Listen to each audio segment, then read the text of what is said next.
You're listening to the Sass Says podcast. I'm your host, Christy Rocha, also known as Sass. I identify as a woman, a wife, and a mother. That should tell you a lot already. And over the last few years, I've learned the value of talk therapy. I have seen how my inner work not only enhances my own well-being, but also my marriage, my parenting, my relationships. And in fact, you wouldn't be hearing this right now if it weren't for the work I've done. My mission is to debunk the misconceptions and stigmas around what therapy is and who it's for.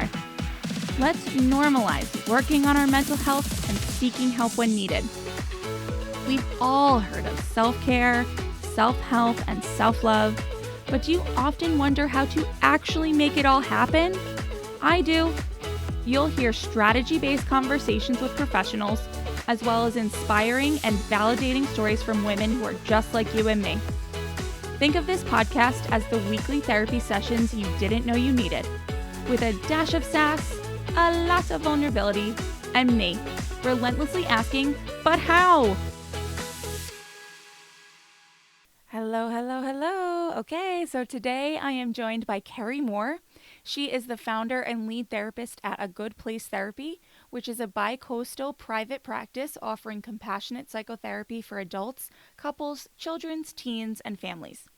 Kerrie has focused her career on seeking out solutions to individual, family, and community problems through clinical social work, policy reform, and building nonprofit social service programs.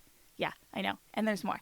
In addition to her one-on-one clinical work with psychotherapy clients, she supervises and coaches clinical social workers, facilitates professional development and training groups, and oversees all aspects of care, training, and fidelity to A Good Place Therapy's various models of service delivery. So if you've ever wondered about all of those acronyms and letters behind counselors' names, Kerrie helps us sort out who does what and why. She also sheds light on some of the methods used in psychotherapy and how she and her team determine appropriate treatment plans for each client. She talks about the benefits of seeing a therapy that is part of a group practice, what she wants people to know about seeking help, and what someone can expect from the experience. We talk about misconceptions in her industry, particularly around OCD, and it is here that I will offer my first ever trigger warning. I have not done this yet, so I don't know. I'm working through it, but it definitely feels necessary to say that suicide does appear in our conversation. We also talk about self-care and her experience of working with a therapist as a therapist herself. And overall, Kerrie just does an absolutely amazing job at helping me understand the nuances of her field. So I'm so excited for you to hear this conversation. And as usual, stay tuned after the show for my final thoughts. Hey, Kerrie, thank you so much for being here today. Hi, Christy. Thank you so much for having me. I'm happy to be here. Thanks. Yeah, I'm so looking forward to getting to know you better and learning more about what you do. That being said, I guess I'll just start with, why did you become a therapist? That's a good question. I never set out to be a therapist per se. I mean, I went to graduate school to study social work, and I would say that that was influenced by my upbringing. I had in my family, pretty civic-minded family, family that is really focused on community and kind of serving the community and just making sure that you're kind of doing your part for others. And so I think that that ethos was, strongly a part of me and what drew me to the field of social work. And so when I started my career, I was really only interested in kind of what I saw as community problems or social problems and kind of looking at things, everything from like a bigger picture perspective. And I thought that my time would be better spent, I think, if I was on a more macro scale and kind of focusing my career that way. And so I did very much, focus on that earlier on, in my undergrad.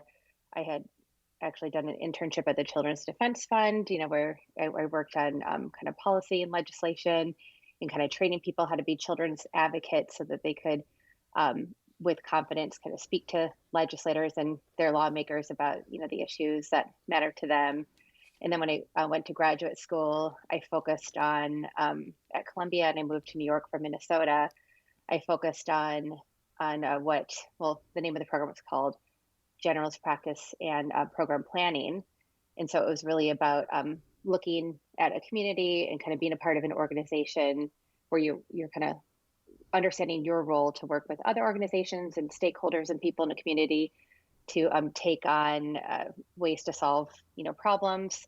Mm. So for me, I studied that. I learned how to write RFPs, and I learned about how to organize people who are advocates and community providers who are interested in issues. And my internship then was really focused on the issue of the immigrant family experience in the child welfare system. Wow.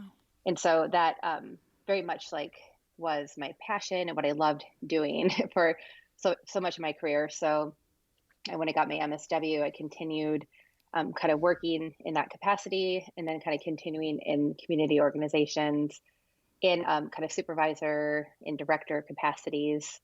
And before I knew it, I was division director overseeing programs, and then vice president overseeing programs. But then I realized, like, the further I climbed, like the further I got away from what I thought was my Ah. purpose and mission, and Mm-hmm. it just became very much about like organizational politics. And Mm. um, I won't get totally into it and bore your audience, because they're not particularly social workers and therapists per se, but a lot of things where it's like you see how clearly people get so far away from like what the mission is and what really Mm. matters. And so that was when I made the decision, and the decision being made for me, and kind of writing on the wall kind of way, Mm-hmm. that I needed to really pivot my career and give myself permission to start my private practice. Wow. So I think a lot of people might start in our career and do direct practice, and work one-on-one with clients, with individuals, and with families. And for me, I kind of went the reverse way, where I was very focused on kind of growing my trajectory and working in leadership and managing programs. And then I kind of scaled back completely and said, I think what's making me happy and what I'm going to pay attention to and give myself permission for right now is to do the one-on-one client work and to be in private practice. Wow, that's an amazing journey you've been on. It feels, as I'm listening, it feels like you've had now the pleasure of seeing both sides, and I feel like that probably has a very unique way of showing up for you now in your private practice. I mean, just having the greater experience, the broader experience, the communities at large, and seeing now perhaps, and I'm sure you can speak more about this, how someone's individual work actually, what is the word? It actually affects, I don't know, that's a lame word for it, but affects the greater good, the greater society. I Yeah, don't yeah, know.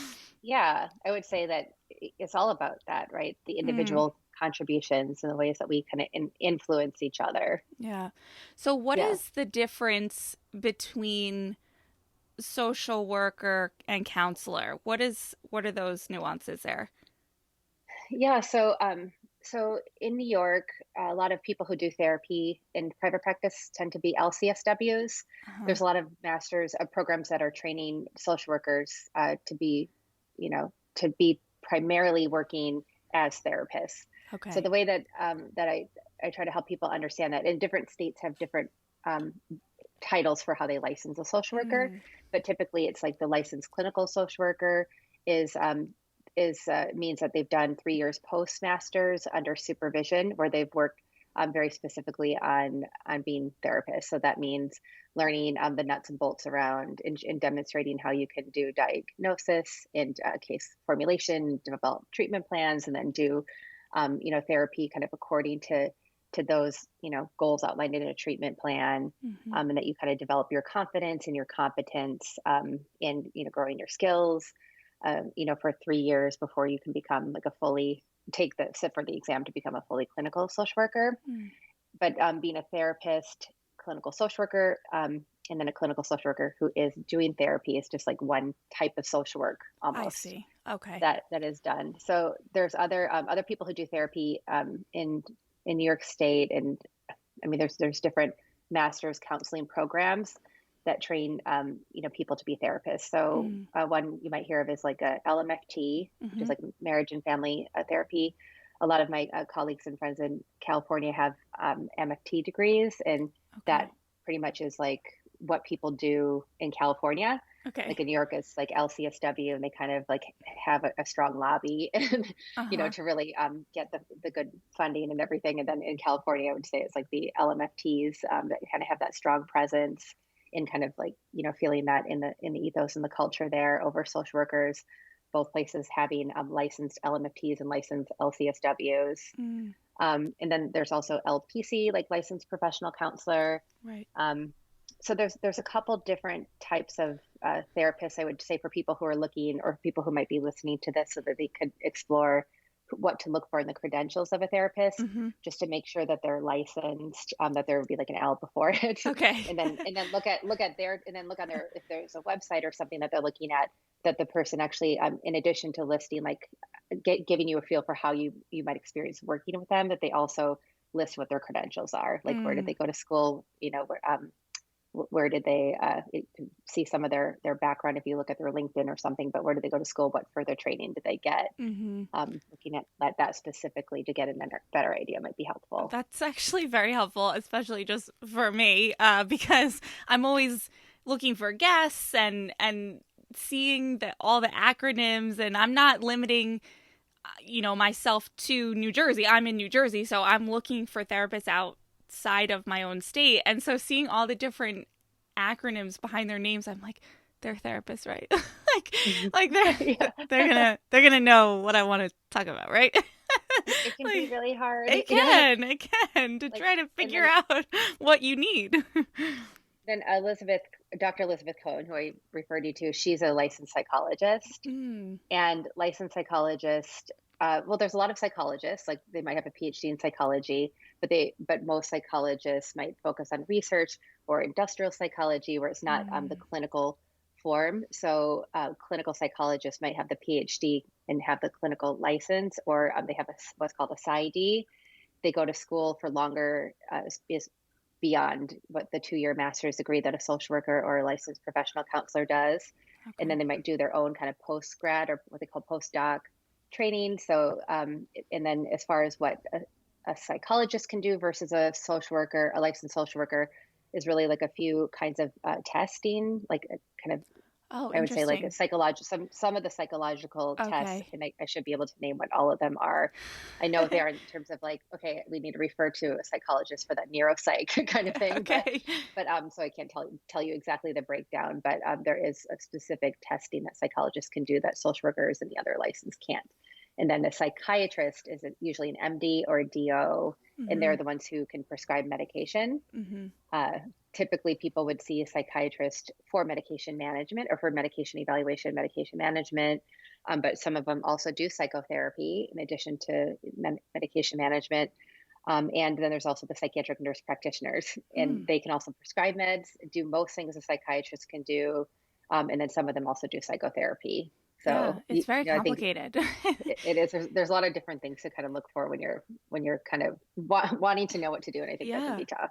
Yeah, I was, I've had to learn some of this through my own experience, and I had a therapist, and when it was time for us to say, okay, it might be time for medication, I was so surprised to learn really that the experience with the psychiatrist is really just, hey, how you feeling? Good? Great? Done. Like keep your dosage the same, up it, lower it. Like there's not a lot of conversation. It's just, especially, COVID times, I wasn't going to him in person. I'm meeting with him over the phone, and it just, I think, before you have the experience of this field, of this world, you just don't even know. You only know what you know from TV and movies, and it's, Mhm.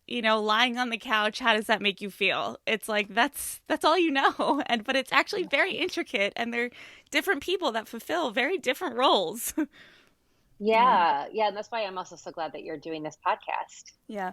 My guess is that on your journey through therapy and through psychiatry, it really sparked your interest in this topic, and also kind of highlighted for you the need for more information to kind of get this out there. Totally. I mean, it's very intimidating when you don't understand, and it, at least for me, you know, I don't know, whenever I feel like I'm going to be talking to someone who's even just like has a master's degree and they're from the medical side of things or the psychological side of things, there was this fear of sounding as ignorant as I am, and realizing that I think, unfortunately, some of my experience with any, I'm going to say doctor, but, because this has not truly been my experience with the mental health professionals, but with medical professionals, I find that they often forget that,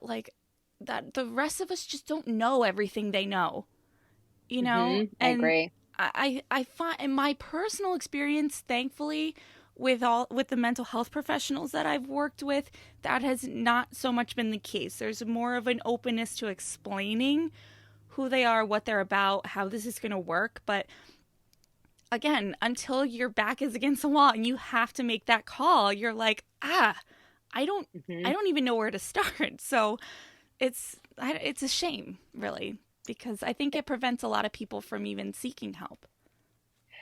Yeah, I think so too. It's like, even when I have conversations with friends who are also, working professionals with master's degrees, and learning about some of their experiences with healthcare providers in serious situations, that learning that they also need to write down the questions before they go into their appointment, that they need to be assertive, Yeah.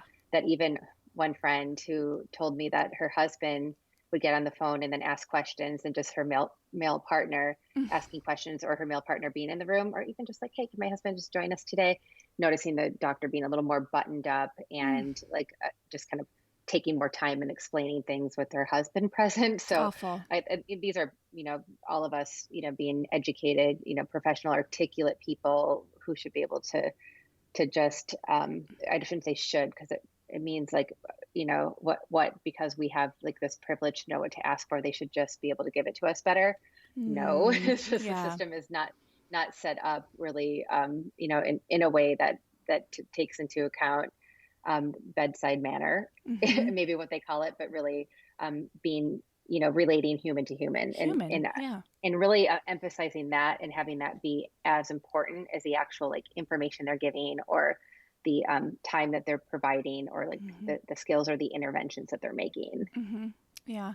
And I think, again, just speaking from my own experience, I was postpartum. And so that feeling that gap between the OB and his or her knowledge, and them just saying, "Oh, here's our mental health wing, go over there." And I was like, "Oh, hey guys, like I guess Hmm. I'm here now," and it just, they're like, "Okay, well, we need to set up a consult, blah blah blah, and our first appointment's in 6 weeks." And I was like, I don't think that's Mm. gonna work, and Oh. really just, I thankfully, I had been working with my therapist already, and so that happened when it was time to consider meds. And so I was trying to get to the psychiatrist through my OB. Hmm. And then as soon as that happened, with the 6 week wait and that craziness, my therapist was like, "Just call someone else." I'm like, "Oh, okay." But I didn't even think. I just thought, this is my doctor. This is what I do. She's like, "We'll just find you another one." And I'm glad you mentioned the psychiatric nurse practitioners, because she said to me too, she's like, sometimes the nurse practitioners have actually been doing this longer than the psychiatrist. So don't see a nurse and be turned away. And that was eye-opening too, because our instinct is to think, "Oh no, we want the doctor whose name is on the door." And she's like, sometimes they're newer than the nurses. Like, just get in the door, whoever's Hmm. door, get help. Hmm. Right. Good. Yeah. That was good support and good advice. Yeah. Anyway, I don't, I have more questions about your journey, but you did mention, just as we're on this path now of kind of talking about how someone could seek help and looking for the right type of person, your website is such a wonderful resource for even someone just wanting more information, whether they're in New York or California or not. I mean, just talking about, there's resource guides, there's writing prompts, and you really so intricately explain some of the different methods that someone could expect to find. But what I find really interesting and I want to ask you about is, my therapist doesn't look at me and go, okay, we're going to do this method now. So from your perspective, can you talk a little bit about those different methods and how it's determined what might be best for someone and just kind of how that process looks a little bit more in depthly? That's a really good question, because in our group practice, we do have a wide variety of therapists with different specialties and who have different kind of frames and philosophies that inform their practice. Mm-hmm. I think there's some things that we do universally as a practice, because we do a lot of peer and group supervision. And I have this rule of thumb that I don't hire anybody who I wouldn't myself refer a close friend or a family member to. That's So great. that's Yeah. number one as far as who's on our team. Mm-hmm. But I really love to be able to serve a wide variety of needs for what people are looking for, from their experience. And I could say for the most part, how people describe what it is they're going through and what they need, we have a pretty good idea of what type of therapy, who the therapist is as a person too. That would be a really good fit. Mm-hmm. So sometimes, like what we try to do is have the bios stand out, kind of speak to the person who might be searching and looking on the website. Mm. And then so they can kind of feel like they're in a conversation and get to know who that provider is, and then read about their credentials and training after kind of reading that. And then we have on this initial intake form, people say what it is that they're looking for, what it is that they're going through. If Mm-hmm. they have a particular therapist that they are looking at, that they want to be scheduled with, then they can indicate, or they can just say, can you match me with somebody who's a specialist in, OCD, Mm-hmm. or who's, I've recently, lost my best friend who has, a good experience with unexpected grief, loss, or like something like that. So we will have our receptionist, Kelly, has this, massive spreadsheet where she codes everybody's specialties and Mm. interests and backgrounds. And then she asks questions of us and of me, like the clinical director, if she has like particular questions based on what's presented. Okay. And then, we also are just very open, and we ask people to reach out to us directly if they have questions. Okay. Now, there's very specific things that we have specialists who we would like those referrals to go to, unless, like I gave the example of OCD, and that for me is one of my specialty areas and something I'm very passionate about. And it's because I think it's one of the most highly misunderstood diagnoses or conditions that people deal with. Okay. It's also one of the very few that I look at through a diagnostic lens, the way that I do, because I tend to not, and we tend not to in the practice, to be very medical model or like focused as much on a diagnosis, Mm-hmm. beyond what we need to do for insurance and beyond what we need to do to inform how we're approaching our work, with the client, Mm-hmm. with the couple, or with the family. But with OCD, we really want to make sure we have somebody who at least understands what's kind of happening, how the person is kind of making meaning of their thoughts, Okay. Okay. in particular, than how that's been so reinforced, and it being kind of different from how a lot of other things are approached. So we do have specialists on the team who then can do the treatment prescribed for that, which Mm-hmm. is like a CBT and ERP, exposure and response prevention. Mm-hmm. However, we have other people who might come to us and they say, I've been dealing with OCD. I've done OCD treatment. I kind of know what I need to do to kind of put things in place. And what I want right now is really to kind of spend time just exploring, my relationships and why, they always seem to go wrong. So Mm. can you please match? And Madison looks great. In fact, looks like she even has been through something like I've been through. Like, connect me with her. Mm. So sometimes people might know it and they might be managing it, and then we won't need to connect them with a specialist.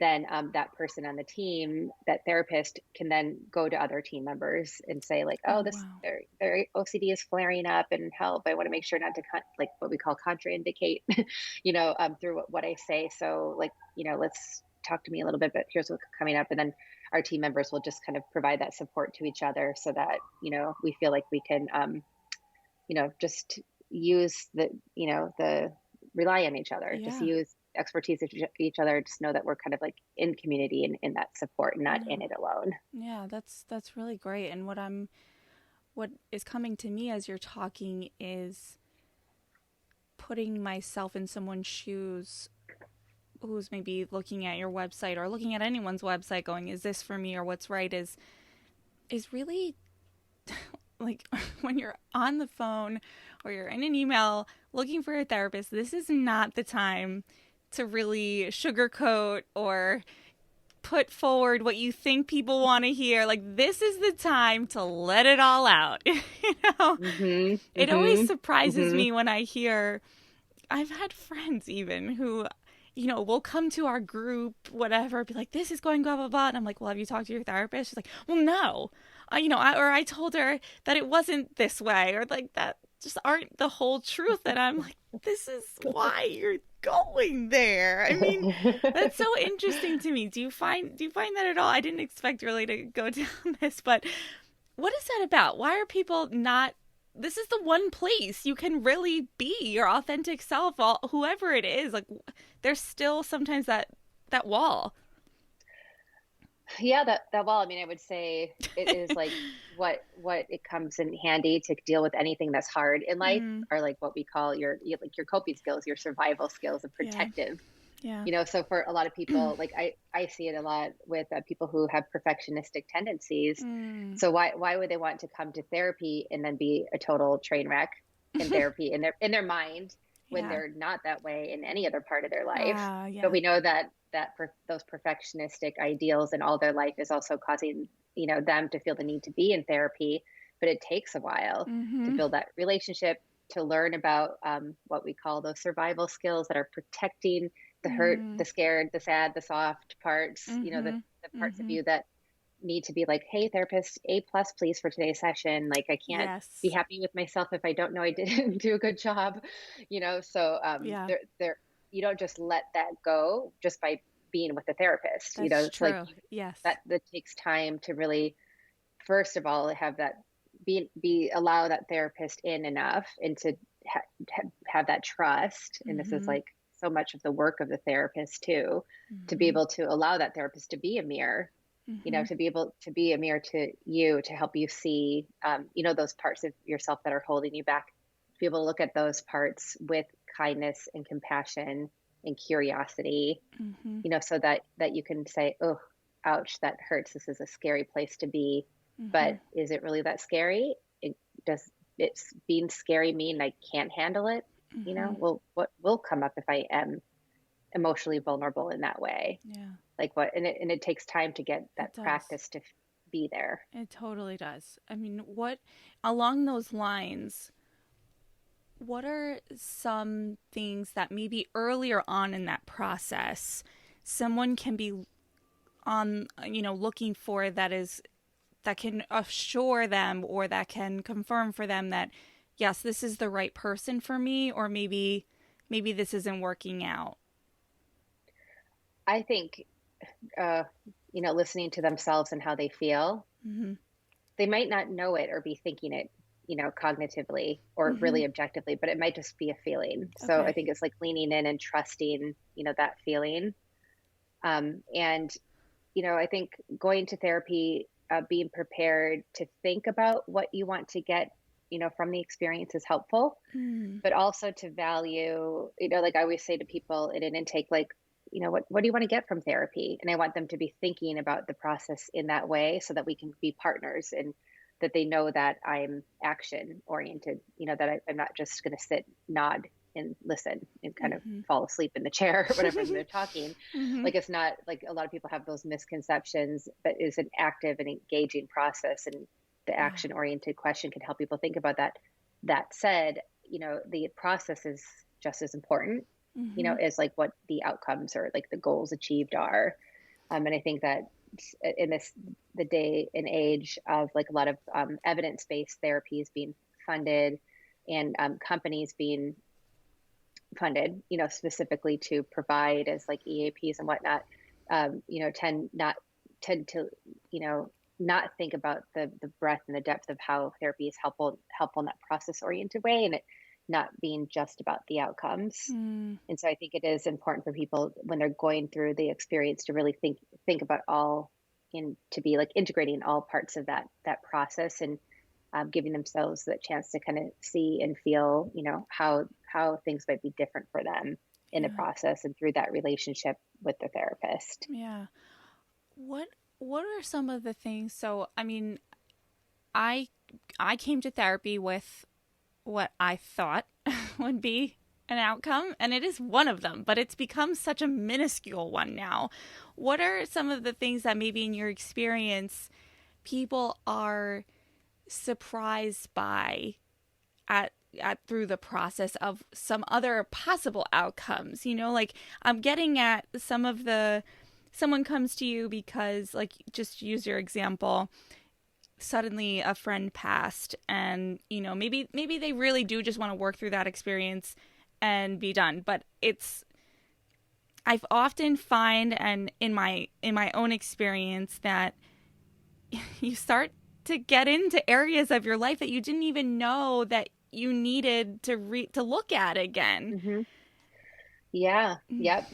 And Yeah. I think about, I mean, a lot of my clients kind of come to mind when you say that, because I do think that all the constraints that are out there, like the things that hold us back from giving ourselves permission to focus on things that are truly meaningful and things that truly matter to us. Mm, And what are the things that we're supposed to be, focused on. yeah. So in New York, so we I would say this is very true of the population we serve here in the practice and who my clients are, but very high achieving professionals.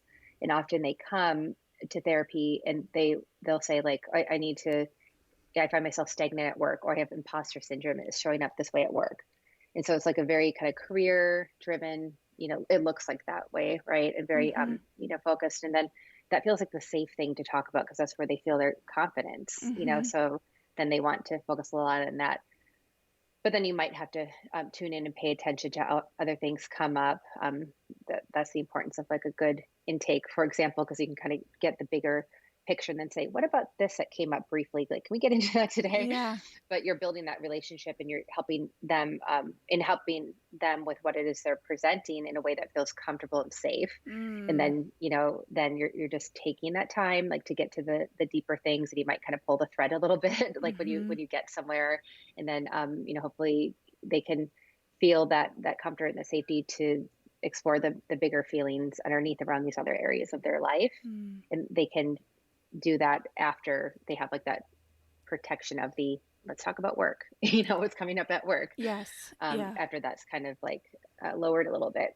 And I would say that for with the examples that you've given about parenting and about being a mom and kind of going through these struggles, a lot of it comes up with moms too, because they feel like, I don't have that right. I can't give myself permission for this to be my thing because I have too many responsibilities to really care for my child, right? Or to Yeah. like have dinner on the table for my husband.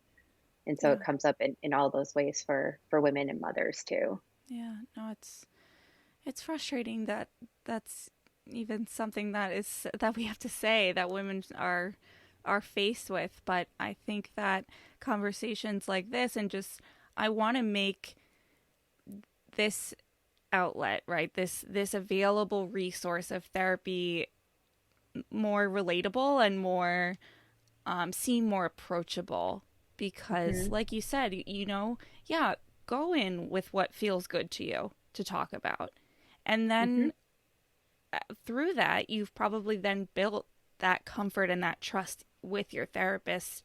And I remember feeling like for some time, and she's gonna laugh if she hears this, thinking like, what is she really doing for me? Like I'm just coming here, and venting for an hour. Like what are we really doing? But then there would start to be these little moments where she would just hit me with a question, or I think it was just so pleasantly surprising to learn that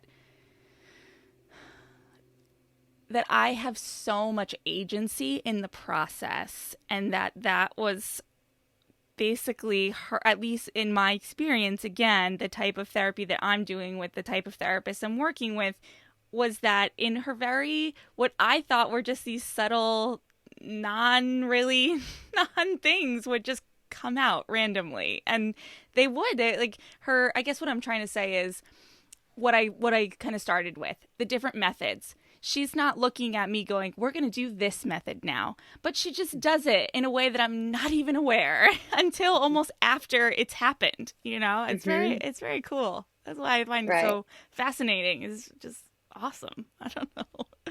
Yeah, yeah, I think that is great. I mean, I would say about the methods listed on our website. Some people do have a very clear idea of what they want, and I say of everything that we list, it CBT is probably Mhm. the one that like universally people are like, I want to be. I don't want just like insight oriented, or I don't want to like just talk about my childhood or my mom. I want to really focus on like changing what I don't like in my life. Yes. And people who again tend to be very high achievers, and they want to like take the bull by horns, they want to like get fix what's wrong with them. They Hmm. tend to be very drawn to that CBT when they see that on the website and from what they hear. And so we have a couple practitioners in our practice who really love CBT, and they practice with a lot of fidelity to that model. For me, I have a lot of training and background, and I'm very passionate about CBT, but very specific things. And it's probably the only time I'll kind of differentiate the methodology is when people have a lot of life issues and can benefit from talk therapy in more insight oriented therapy, but they might be having panic attacks or something on the surface is really kind of really kind of in the driver's seat of their life that they Mm. want to work on and be able to resolve before they can kind of get to other areas. So we might talk specifically that way. But all that said, when people come with the perfectionistic tendencies and then they want to fix it, then we really have to help them see that we really need to kind of slow down, and that even if it is CBT is this frame, that there is a process, and that process does involve understanding all the things that shape who they are, how they think Mm. about themselves, how they think about their life and their relationships, how they think about other people, Hmm. and that everything we do need to go to the childhood. We do Yeah. need to talk about their Yeah. relationship with their parents, and Yeah. it's all we need to like kind of connect the dots kind of based on what those core beliefs are. So it's almost like there's going to be no way out of it Yeah. to really work on exploring those parts of yourself and understanding it as a part of the process. I mean, at Mm. least how I work with that, even people come with CBT requests.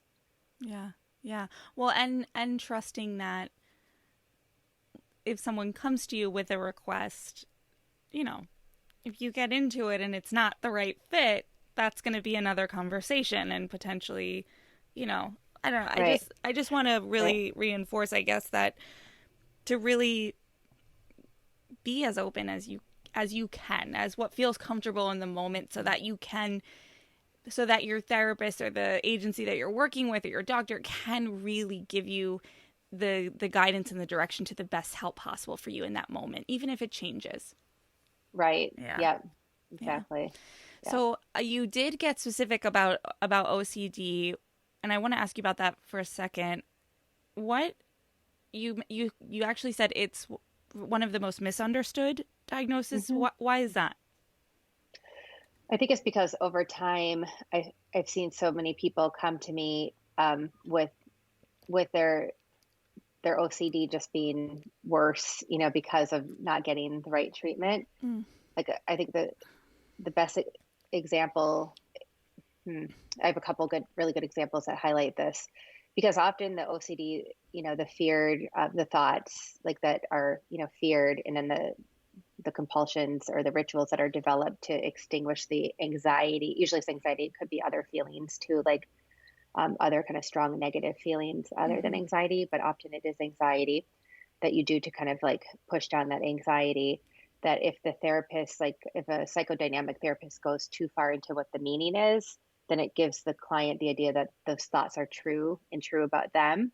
Mm. And then it only exacerbates like the rituals in the downward spiral of the thinking about who they are as a person. Wow. And then that's especially true if it's like a taboo, kind of OCD, Mm-hmm. or not. It might not be even like, it might be something like what used to be called OCD-H, which is like OCD homophobia, but now it's just like OCD sexuality, because Hmm. when it comes up, and if you're gay, and then your OCD thought is like, what if I'm straight? Or if you're straight and your thought is, what if I'm gay? Wow. And then like the meaning you're making of it, and even when people don't have, like, they might have a lot of gay friends, and they might not think that they have a bias or something attached to it, but maybe they grew up in a fundamentalist family where, there's something that makes them think, attached to, in a very micro kind of way, like that's bad, you shouldn't have that thought. That might have triggered that, and then the thing that you might do because you think, oh no, that's going to bring out that in me, Wow. and then what if I do? And then like the testing of it, that's an example. Or so if a psychodynamic is like, oh, let's explore, you might be gay, but that they're really exploring it in a way of like, let's just like try to figure out how we're going to talk to your friends and family about being gay, when actually it might not it's at all be that. If it's OCD, it's likely not. But Wow. then you have to strike a balance, because human sexuality is on a spectrum, and Right. that we as humans have a mind that allows us to fantasize, and that we don't control what Mm. turns us on, or that what are our fantasies. Mm-hmm. And that sometimes like you could have fantasies about things that you would never do, and that's why it's a fantasy. And so it's gonna like the work has to involve tolerating what Wow. might come up, but also not being afraid of it, not thinking it means something about you. If it does, you have to explore that too, but that's just like a nuanced example. And I have another one who's therapist her whole all 13 years in college. We're always safety planning with her because her OCD thought was that she was going to suicide, and really she valued her life. She didn't want to die. She had a thought that really stuck with her when she was a teenager. And OCD, there is a biological component. So she started to do things like remove her belt from her closet. She would just make sure that there was nothing she could like stand on, that she would like hang herself from her belt in her closet, that she would just do all these things to organize around not doing that, not stand too close to the train because I might jump in front of the train, not ever take a taxi across the Brooklyn Bridge because I might jump out. Oh my God. Just like things like that, where she had just become so terrified of killing herself. And so when she came to session, she said, I've had safety plans. I've had a psychiatrist. Her mom was a helicopter parent. And she's like, I'm really afraid. And I said, well, do you want to die? No, no, no, I don't want to die. Do you Wow. ever sometimes not want to wake up in the morning? No, no, no, I don't. This is why this is so scary. It's like, I think this is OCD. I think you're so afraid of that all these things that you're doing are to make sure you don't do that. Wow. So we don't really need to, safety plan for you, so we actually need to kind of do the opposite and have you kind of tolerate those thoughts when they come up, and just be curious of them. Oh my goodness. So, like a lot of therapists who wouldn't be able to see it because it's not what they do primarily. I mean, her whole all 13 years in Yeah. college were really afraid that they had a patient who was suicidal. Wow. So that's just like a small example of what can happen, and why I kind of developed that passion about just making sure that they're understood and have the access to the proper treatment, and when they come with that. Yeah. Wow. I'm so glad you shared those examples as specifically as you did because it really they do a really great job of helping me and I'm sure other people listening understand what OCD is. I think, as a society you just think of it as like the hand washing and, Hmm. having to count the stairs and it's very just so limited in really how far it can go or how like you said how misunderstood it can be. Wow, thank you for that. Um are there other areas of mental health or therapy that you see strong misconceptions about aside from that?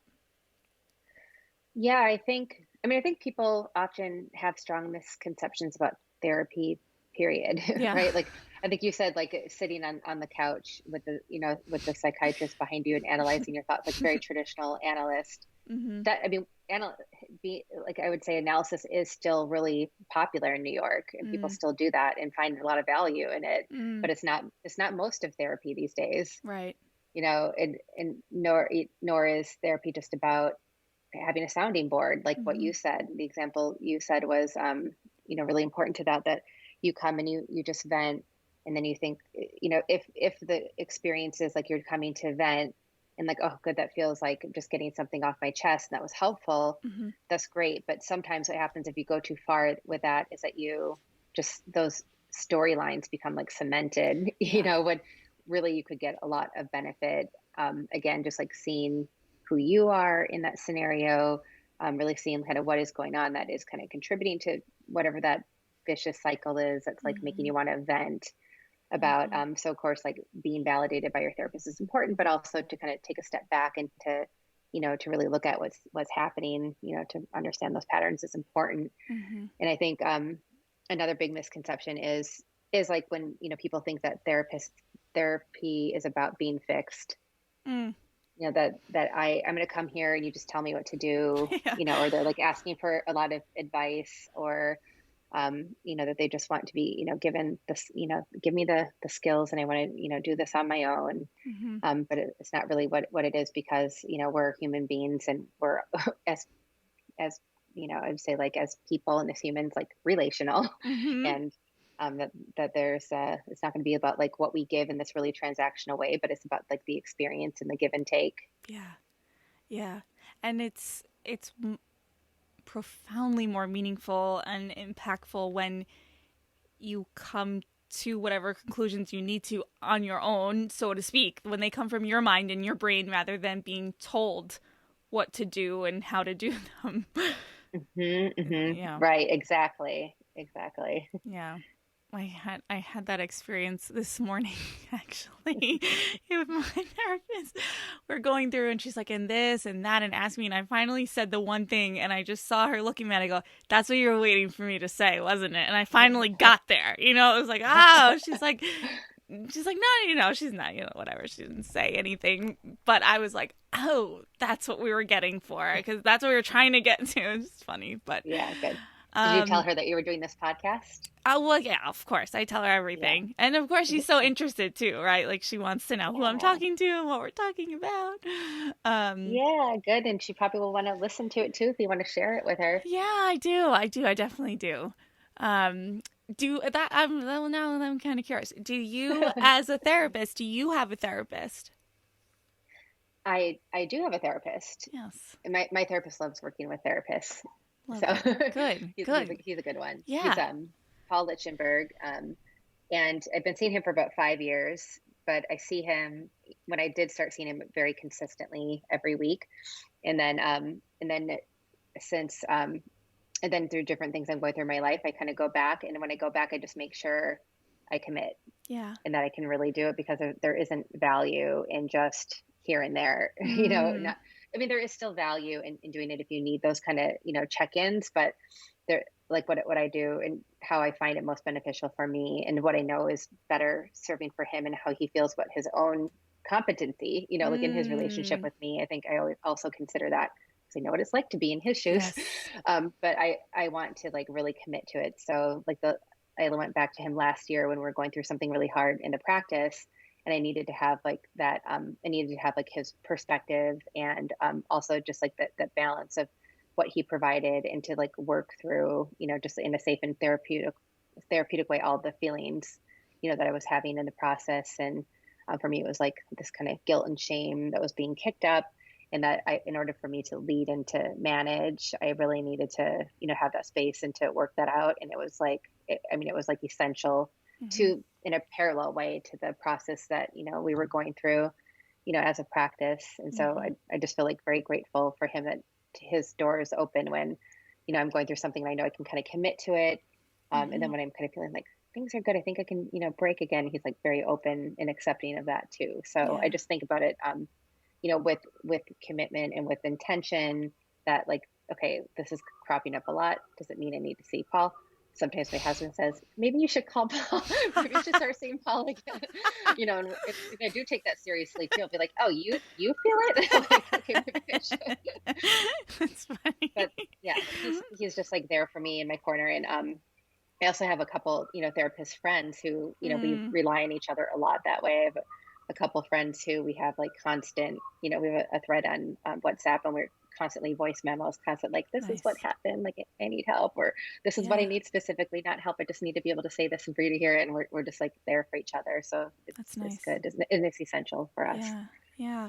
Well, I ask because I think it's so important to me also to break some stigma or even misconception around the fact that, you know, like I think there are a lot of outlets on social media and platforms that are doing a good job of this, but reminding us that A, therapists are human too, and Hmm. B, that the fact that your therapist sees a therapist or maybe even, battles depression or anxiety or whatever it is, that it's just reinforcing to me the message that there's nothing wrong with you if you need to work on your mental health, and you're not a bad person, and you're not ill-equipped to do a job. And I don't just mean therapists, I mean anyone. If it's like, if the therapists, the people who are trained in this stuff, also seek help,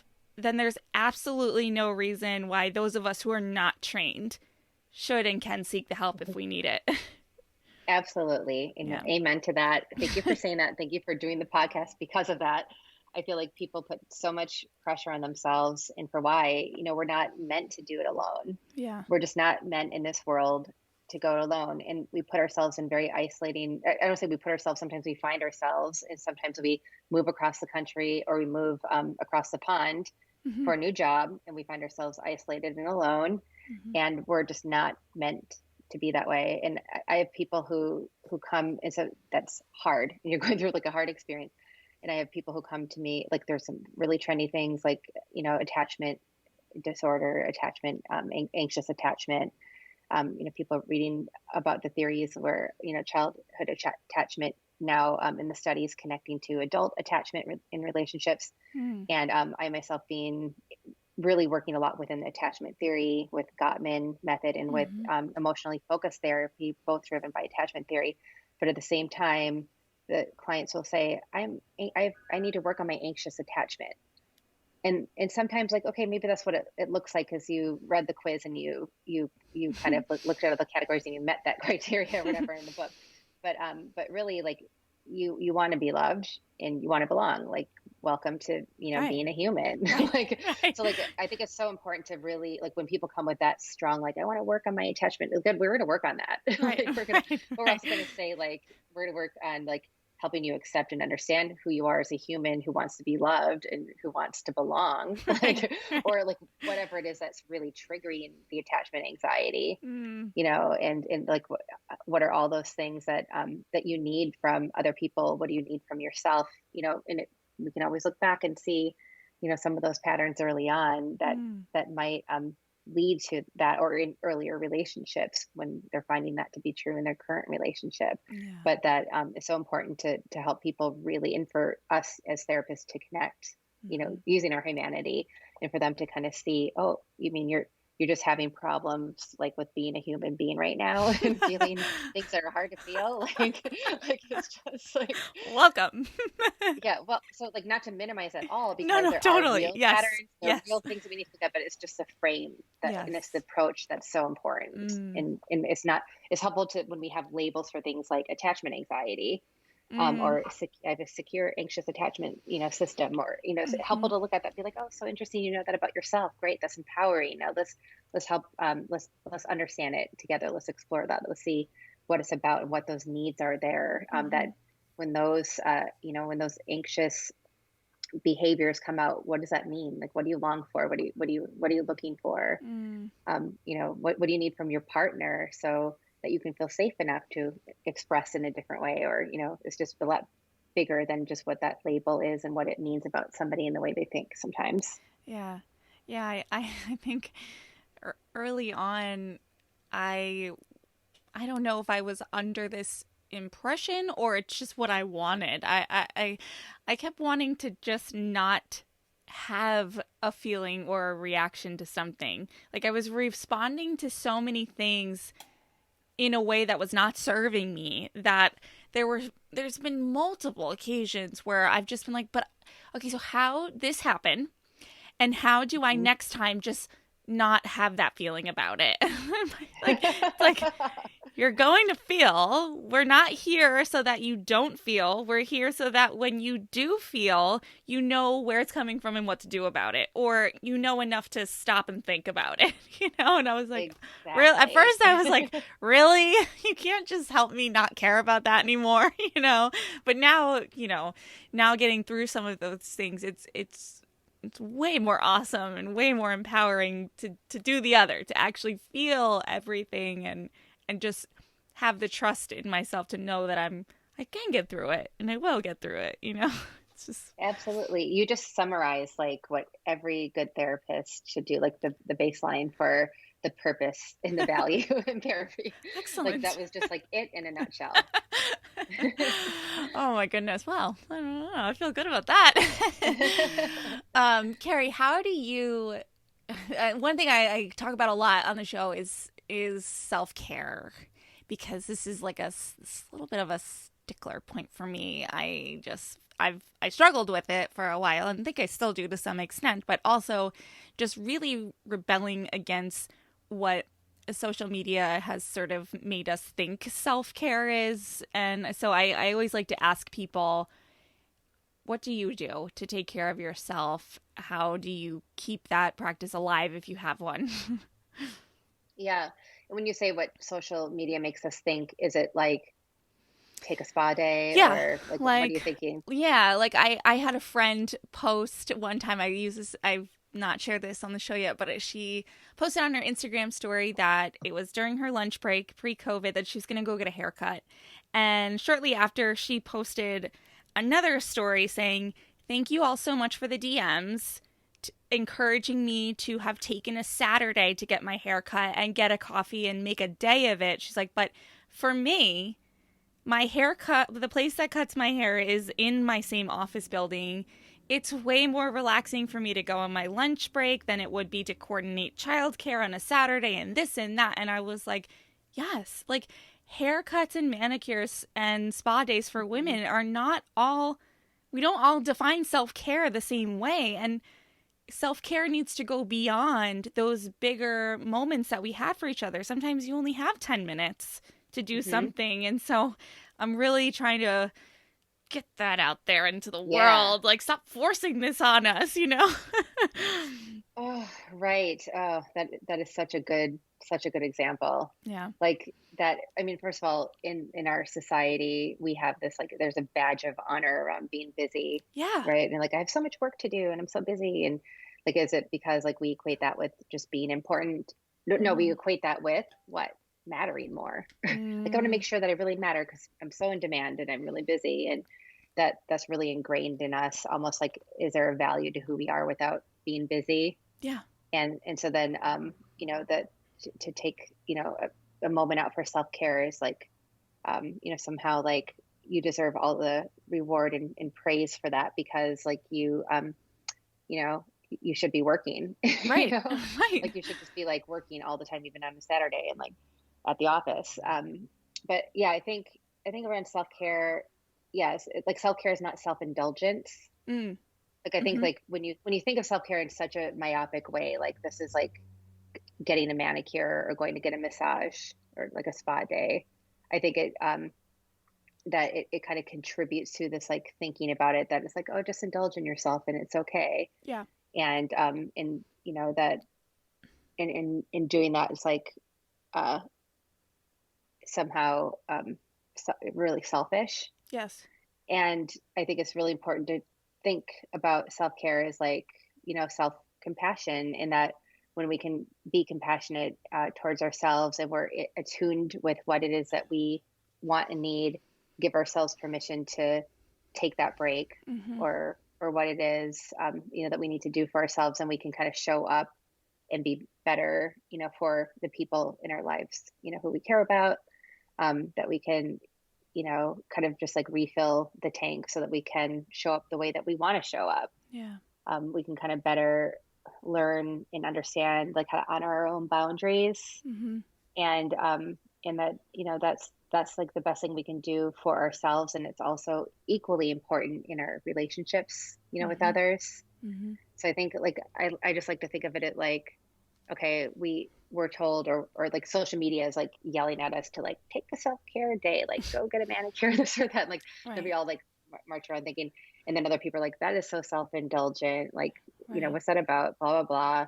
But what it's really about is like, okay, we don't need to work, improve our value in these high achieving ways all the time, and then also do the same thing with like how we do self-care. What we really need to do is like give ourselves permission, permission to have that break, permission to have a need and to be able to like express it. Mm-hmm. Mm-hmm.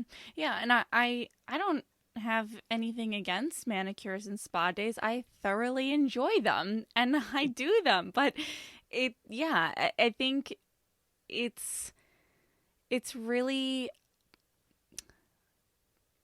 I'm hearing in my head like I'm so against now and I'm so sensitive and aware of the should. All the Hmm. should. Oh, you're a new mom or you're a mom, you've been working so hard. You should go get your hair done. You should go this, you should do that. And it really the only should in my mind now should be that you should do whatever you want to do for yourself, Right. like that should really be it. If I mean, and I think too there's been this a lot of chatter on social and things like that about how you know women's basic needs of a shower, of some alone time, really shouldn't fall under this self-care category. And but to the point that we were just making, it's like if someone really enjoys the going to the grocery store, like I don't want to take that away from them. Like go for it. I have friends who like to go and read every label and do all the things when they don't have their kids with them. Like do you? I don't know. I just want Right. people to feel so empowered to do what makes them happy. I mean, or just makes them feel at peace, really. Yeah, I don't I know. think that's a really good way to define it. Like self-care doesn't have to be this like militant thing, like, and it looks this way, Yeah. and Yeah. it is like the spa day or the manicure or take that break, because like it is a privilege to even be able to do that, like what you're saying. But Right. also it just might not look the same for everybody. Right. Right. Right. Has anything in your work or in your experience with your practice truly surprised you in any way? Um, I feel like I'm fortunate in that every day I do feel surprised. I mean, Hmm. every day I think I feel like I'm attuning to something new, that I have like a new lens on something, a new understanding of myself in relationship to somebody else, a new, level of understanding, of a client. Mm-hmm. So I think there's so much to learn and so much to know about yourself and about, the people that you're so privileged to work with and who are Yeah. there, sitting across from you or across from you in the Zoom, and kind of and really sharing their life with you, and that you're able to kind of be along with them on their journey. So I would say that that has been surprising to me. I didn't know what it was going to be like to be a therapist full time when Hmm. I went into it 6 years ago, and I think every day I'm so surprised at how new and how different and how like fulfilled I feel that I didn't Yeah. need to be doing these like grandiose big things to feel like Mm. now I have value.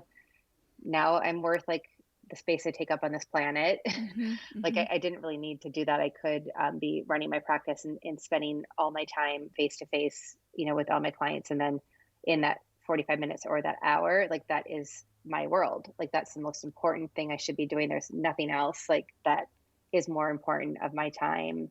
There's no person that is of more value than Mm. that. And not only that, but all the time outside of session that we think about our clients, Mm-hmm. that we like are reminded by, that we're in the shower and we're coming up with ideas, or like, pick up on that. I need to really ask the question differently next week. Like it's all the time. And I think that it just surprises me. And I think I spent so much of my career like chasing these kind of bigger things and like in a very self-punishing way. Mm. And we won't get into what my previous career was, but it was, yeah, a lot of, trauma environments. Mm. And I did it for a long time, like as if I didn't have permission to do anything else. Mm. And I do think where my therapy comes in is also about like really understanding and appreciating my value for who I am on this planet, Mhm. regardless of what it is I'm doing. Wow. Yeah. That my value isn't attached to what I'm doing Hmm. or what I'm like putting out there. Yeah. So I think that to me all the time is surprising and really rewarding. Yeah. And what I'm hearing from you too, from the other side of the conversation in terms of not being a therapist and not knowing what it's like from your perspective, is that I'm just hearing what's coming through is how much you care about your clients and how much you do, like you said, you really become part of their life and their world. And I'm sure there's plenty of instances, and this is true for me. My therapist knows more about me than anyone at this point, and so I think that I wanted to reiterate that, because I think there's this fear of judgment Hmm. and this fear of I think like you said, like wanting to be liked, and there is always going to be some of that, right? But that the therapist is really coming from a place where they truly want you to succeed and want you to be your best self, and you're invested in that process, truly. Hmm. Yeah. Absolutely. So, Kerrie, is there anything that you would have brought up that I didn't think to today, or anything you want to leave people with and make sure they really understand at the end of this conversation? That's a really good question. Um, I think that we covered a lot of ground today, but I think it's really important to drive home the point about um, that all of our feelings are okay, Mm. and we can learn from our feelings, that we just need to accept them for what they are. Mhm. And then once we're able to do that, then we can kind of explore them, and we can understand them, and we can determine if they're based on things that are rooted in reality or kind of stories in our head.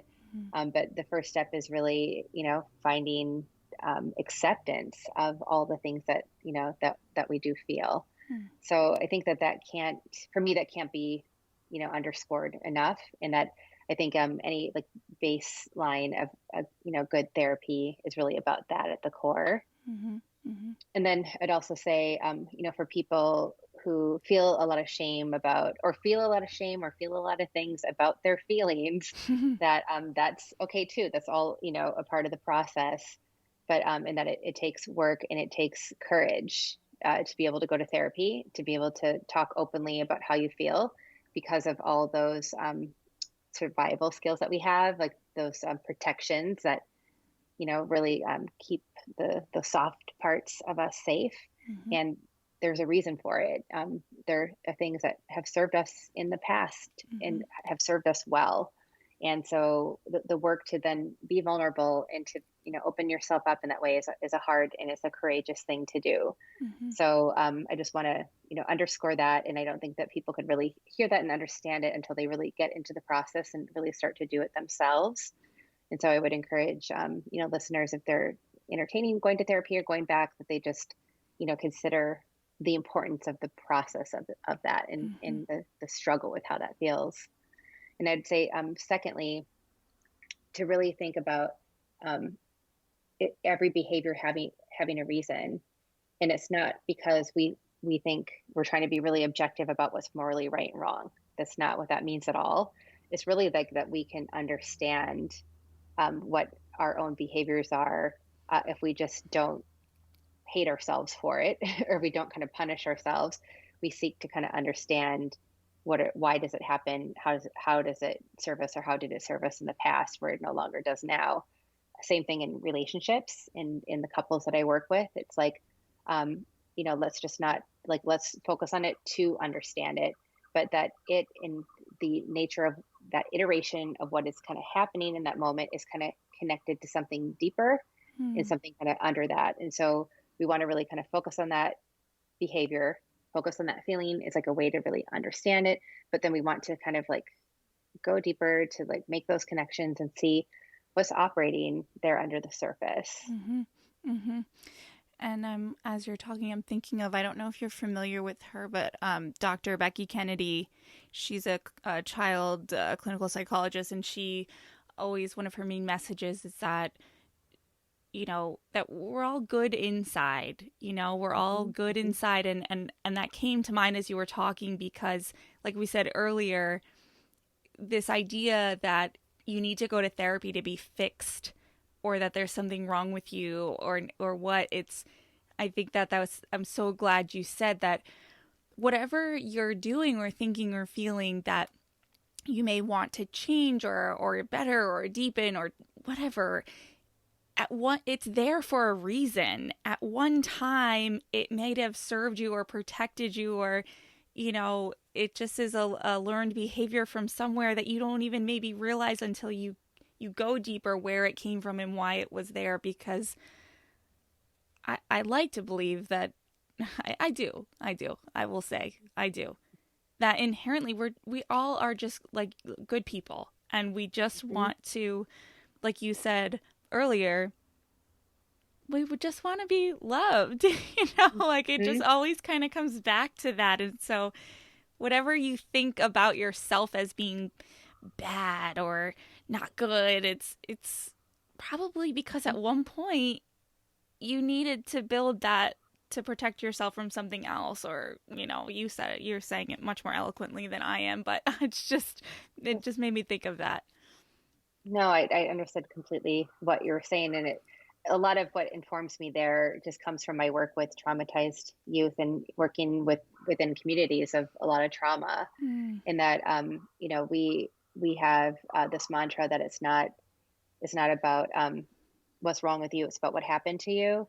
And mm, so we would in residential foster care, where I would oversee a diagnostic center to determine placement for youth and also court involved youth programs. It was a lot of gang violence and a lot of really violent behavior towards staff or towards each other, oh, um, just getting involved in like sex work, like exchanging sex for money or for things. mm-hmm, And and everything, when you look at it through the lens of like what happened to you, it's like everything looks like survival skill, mm-hmm, and everything looks like, well, why should she open up and talk to you? Like what makes you different from anybody else who mm, she's come across in her life? Like, does it serve her better to be honest with you and share her feelings, or does it serve her better to be closed and to shut the door in your face? oh, Like, yeah, who's to say like what's mm-hmm, better for her until you really have that trust and you have a long amount of time that you might spend with her to really help her learn through your relationship what could be different in order to be able to trust, mm,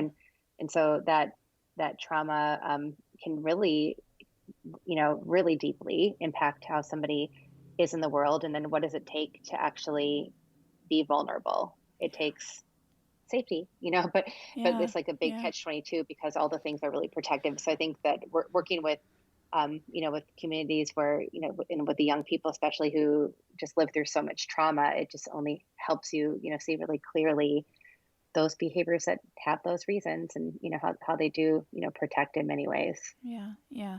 And that we all have them to varying levels and degrees. Okay. Thank you, Carrie. And I so appreciate your time and all of the insight you've shared today. I really hope we've helped some people better understand what it is that you do and how they can benefit from possibly seeking help. Well, thank you so much, Christy, for having me on your show. I really love this project. I love what you're doing. I'm a big fan of therapy myself, and I really want so badly for this to get out there and for people to really hear this message. So I'd be really happy to share, with our community about like this podcast and what you're doing, and I hope it really makes a difference. Thank you.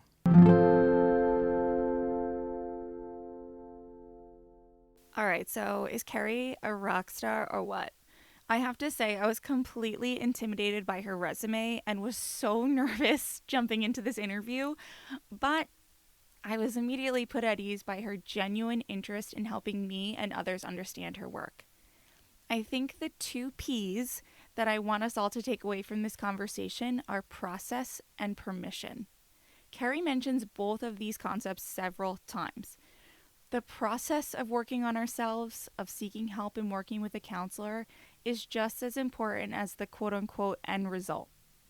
Now, I know that there is never really an end result, right? We're all work in progresses, but I think that we do all hope that we'll go to a therapist and he or she will fix us or the problems and boom, we're done. But what I know now is that problems don't really go away. We just get much better at handling them. So what was once a big, major issue becomes something that we acknowledge, deal with, and pretty calmly put to rest and move on from. I'm obviously oversimplifying this, but the important thing to remember is that therapy and mental health are about the process. The nuances, the learnings, the findings, and the healing are all in the, you guessed it, process. And the second P is permission. Kerrie talks a lot about giving herself permission, whether that was to change careers, to open her own practice, to work with her therapist Paul, and so on. I love the idea of making this some sort of mantra for myself. Like, I give myself permission to take a rest today. I give myself permission to take time for myself, to put energy into my business, and so on. I have to say, even today, while I'm recording this intro, outro, and I really had to make myself a priority. I had to say to my husband, to my kids, I need this time. I need to take it. I need to do it. And I wouldn't normally do that on the particular day that I'm sitting here recording this, but, I'm giving myself permission. So the idea of permission is one that I have to continue to digest, honestly. But whenever I just say the word permission, I feel my shoulders relax a bit. And I know that's a feeling that I want to repeat over and over again. So I'd love for you to share with me what you are going to give yourself permission to do. Is it permission to change your career, permission to stay at home with your kids, permission to order in tonight, or to put yourself first this weekend like I did? I'm not a therapist or expert, but my advice would be that if this is a brand new concept for you, start small. If you've been building something for a while, preparing to launch a business, or thinking about calling a therapist, give yourself permission to do it today or Monday, whatever day. All right. Anyway, that's all I got. I'll catch you next time. Bye. Thank you so much for tuning in today. Sass Says is a production of Luann Nigara, Inc. This podcast is meant to be educational and not meant to replace professional therapy or professional medical attention. To learn more about today's show and what's new in my world, head over to sasssays.com. Thanks so much. Talk later.